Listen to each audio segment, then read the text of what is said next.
And we continue the Newsmaker show with Dr. Gary Ostrower, now the Alfred University history professor.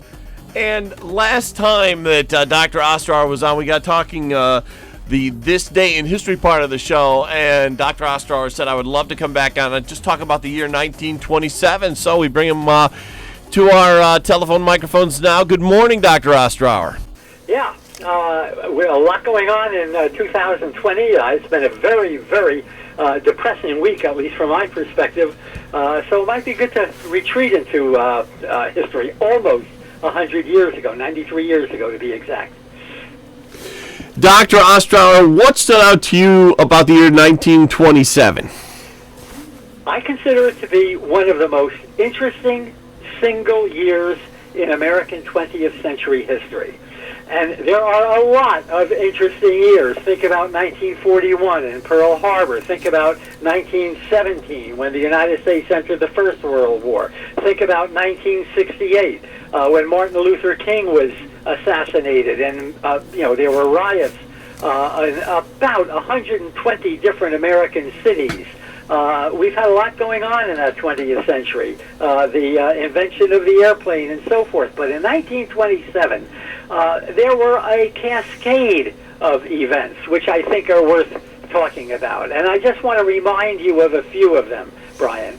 For one thing, Ford's Model T car, which had become really America's car from the time it was introduced in 1908 until the day that it was unintroduced, that is to say, it was discontinued by the Ford Motor Company in 1927.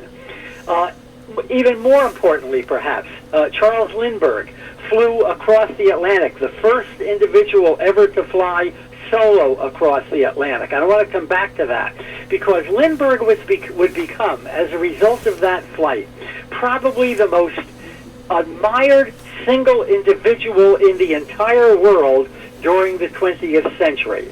There have been a lot of heroes. We can certainly think on our own end of people like General MacArthur and General Eisenhower and John Kennedy at different times. But no one came close.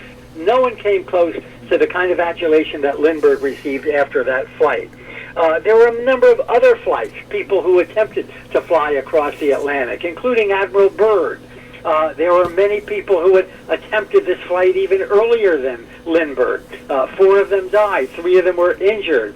A fellow by the name of Otero had offered in 1919 a $25,000 prize for the first person to get across the Atlantic. And if you want to get a sense as to what that $25,000 prize would be worth today, just multiply by about 15. Sacco and Vanzetti. Some of you will remember that this was a very, very famous trial in the U.S. During the 1920s. Sacco and Vanzetti, who were accused of having killed a cop. They were anarchists in 1920, and they were finally executed in 1927. Should we mention that the first talkie films came out? Films were silent until 1927, and it would finally be Al Jolson in a film called A Jazz Singer, who really revolutionized movie making by bringing in the a voice, and it meant, among other things, that a lot of people, a lot of actors, no longer could really be, if you will, movie stars. They were fine visually, but they did not have good speaking voices. For whatever reason, it really changed, rather importantly, the quality of the people who would become, who would be featured in movies. Al Capone was finally, arrested and eventually, of course, convicted, not of murder, which he should have been, not of a whole bunch of other things, including, of course, violation of all of the prohibition laws, but rather of tax evasion. I want to say something a little bit later in the program about Babe Ruth. In 1927, Babe Ruth hit 60 home runs. Now, until Babe Ruth, by and large, people did not hit home runs in Major League ballparks. There are a number of reasons for that, and I'll even go into that a little bit. But Ruth is going to kind of revolutionize baseball. It's going to be America's national sport as a result of Babe Ruth. Yankee Stadium is going to be called the house that Ruth built. And I mentioned one other thing, and there are about 3 or 4 others that are probably worth mentioning, but we don't have all that much time. But one of the 2 most important prize fights in American history was fought in 1927. Most of us, well, many of us, I should say, remember the Muhammad Ali-Joe Frazier fight, which was fought, if I'm not mistaken, in 1968. But before that, in 1927, 40 years earlier, Jack Dempsey and Gene Tunney had fought what, at least until Ali Frazier, was considered to be the greatest single prize fight in all of American history. So the year is loaded. And I might add, incidentally, that there have been plenty of historians who have kind of dealt with 1927 in one fashion or another. Many of them more specifically with, let's say, a biography of Ford or a story about the Lindbergh flight. But one guy brings all of this stuff together, I think, in a very, very effective way. And his name is Bill Bryson. Some of you out there may have read a wonderful book he wrote called A Walk in the Woods. It was about his stroll down the Appalachian Trail. He's also written about 15 other books. But he wrote a book called One Summer, and it's the summer of 1927. And, a lot of what I'm going to say today can be found in that book. It's just a wonderful year, a very, very expressive year. It tells you a good deal about America 100 years ago. Talking with Dr. Gary Ostrower this morning here on the Newsmaker show. You mentioned a lot of names there. Al Capone, Babe Ruth, Charles Lindbergh, Henry Ford. Wondering, on Al Capone, a lot of people think of the 1987 summer movie, the Untouchables with Kevin Costner, where he played the part of Elliot Ness. Are you familiar with the movie at all, Gary? Well, I saw the movie. I'm not, hugely familiar with it, but it was a good, it's a good rendition. Yeah, that was my question. How accurate is the movie? I know a lot of times Hollywood is accused of kind of exaggerating or inventing this, then that. How accurate is The Untouchables? Well, generally it is accurate. Again, did they fabricate particular scenes? The dialogue, of course, is all created by Hollywood. No one was taking notes on what Al Capone was saying. If you took notes about in an Al Capone conference with some of his buddies, you probably wouldn't live to tell the tale. But Capone had become, for some people, a national hero. Remember, the 1920s were the decade of Prohibition. Americans drank a lot. Liquor was, probably our favorite drink, even more so than beer back in that period. And in 1919, the 18th Amendment to the Constitution was passed, which, that was the Prohibition Amendment. 2 years later, Congress passed something called the Volstead Act, which kind of provided the procedure by which Prohibition would be enforced. And in large measure, what it did was to create an underground economy. Americans certainly did not stop drinking. Now, of course, many Americans did. There are a lot of dry towns. Alfred, New York, for instance, during that period, was a dry town. The Midwest was largely dry as a result of, particularly the influence of evangelical Christians who, generally speaking, frowned on the use of liquor. But in cities across the United States, from San Francisco to New Orleans to Kansas City to New York City, there was a huge amount of liquor. There were thousands of speakeasies in New York during that period. And the speakeasy, again, think about the term itself. It meant, don't say it too much, don't say it too loud, because what we're doing inside of these doors is thoroughly illegal. Al Capone took advantage of that more than any other single bootlegger, and he became fabulously wealthy. And he also became very, very influential, especially in Chicago, where, in a sense, the city officials really had to cooperate with the Capone gang, which is why Capone was able to operate as freely as he did. Let me say something, if I may, about Babe Ruth, because oh, sure. You're probably aware that there are plenty of people who will argue that Babe Ruth was the greatest baseball player in all of Major League Baseball history. Right. And I, for one, would not disagree with that. And the reason I mention it is the following. Babe Ruth, okay, he hit 60 home runs in 1927. That's the focus here. But in his career, he hit 714 home runs. And that number would not be broken until around 1970 or so by Hank Aaron. It stood for, close to, 35 to 40 years. In addition, he not only hit 60 home runs in 1927, he had already hit 59 home runs in 1921. And that was during a period when a good home run hitter might hit 13, 14, 15 home runs in a season. Well, Babe Ruth utterly shattered that kind of that kind of system. 59 home runs in 1921, 60 in 1927, and of course he had batting titles in 12 different seasons. Again, he had more home runs than any other, and I shouldn't say batting titles, but home run titles in 12 different seasons. He had a 377 batting average in 1921. That's almost unthinkable today. He had a 342 lifetime batting average. That's 10th all time. Okay, behind people like Pete Rose and Cal Ripken and so forth. He was a fantastic batter. He had 2,241 RBIs in his career, and then if you consider that, even 100 RBIs, runs batted in other words, that he would bat in and others on base. That's astounding. But he was also, and this is what people often forget, he didn't start with the New York Yankees. He started out with the Boston Red Sox. And when he started out with the Red Sox, he was not a hitter. He was a pitcher. He could certainly hit long home runs, but he only pitched about every fourth or fifth day. And as a pitcher, he had, among other things, the seventh best pitching average in all of baseball history. Okay, of all the pitchers in both leagues, the American League, the National League, the seventh best lifetime pitching average in all of baseball history was that of Babe Ruth.